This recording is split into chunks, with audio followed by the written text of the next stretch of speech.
News Tamil கழுகு. IAS அதிகாரிகளுக்கு வீடு ஒதுக்கப்படுறதுல நடக்கிற முறைகேடை பத்தி முதல்வருக்கு பெரிய புகாரே போயிருக்கான்.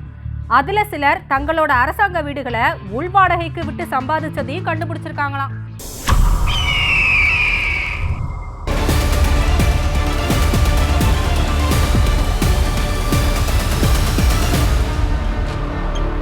சென்னை கோயம்பேட்டில் ஐஏஎஸ் ஐபிஎஸ் அதிகாரிகளுக்கான அடுக்குமாடி குடியிருப்புல சில அதிகாரிங்க தங்களுக்கு ஒதுக்கப்பட்ட வீடுகள்ல விதிமுறைகளுக்கு மாறா சில கட்டுமானங்களை மேற்கொள்றதாவும் சில ஒதுக்கீடு பெற்ற வீடுகளை வெளிநபர்களுக்கு உள் வாடகைக்கு விடுறதாவும் புகார்கள் குவிய தொடங்கி இருக்கான்.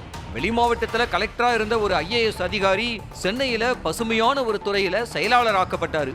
இவருக்கு கோயம்பேடு ஐஏஎஸ் அதிகாரிகள் குடியிருப்புல குறிப்பிட்ட ஒரு பிளாக்ல 4வது மாடியில வீடு ஒதுக்கப்பட்டிருக்கு. வீடு இவர் கைவசம் வந்த உடனே வீட்டுக்குள்ள எல்லாத்தையும் புதுசா மாத்த ஆரம்பிச்சிருக்காரு.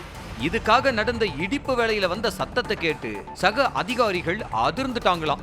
ஒரு வீட்டை மாத்தி அமைக்கணும்னா அதுக்கு வீட்டு வசதி வாரியத்தோட அனுமதி அவசியம். அதுவும் தேவையான மாற்றங்களை குறிப்பிட்ட அளவுக்கு தான் அனுமதிப்பாங்களாம்.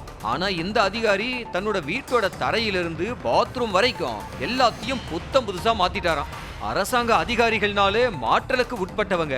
ஆனா இவரு நிரந்தரமா இங்கேயே தங்குற மாதிரி சொந்த வீட்டை மாதிரி பளபளப்பா மாத்தினது பல கேள்விகளை எழுப்பியிருக்கு.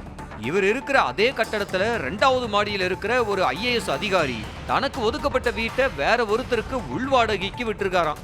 இன்னும் பல அதிகாரிகள் ஓய்வுக்கு அப்புறமும் வீட்டை காலி செய்யாம இருக்கிறதும் அதுல வெளிநபர்கள் குடியிருக்கிறதையும் கண்டுபிடிச்சிருக்காங்களாம். ஐஏஎஸ் ஐபிஎஸ் அதிகாரிகளோட குடியிருப்புனாலே பாதுகாப்பும் வசதிகளும் பல மடங்கு இருக்கும்.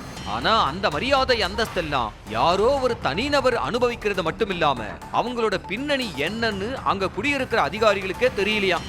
இப்ப இத பத்தின ஒட்டுமொத்த புகாரும் முதல்வர் டேபிளுக்கு போயிருக்கான். நடவடிக்கைகள் கடுமையா இருக்கும்னு சொல்றாங்க.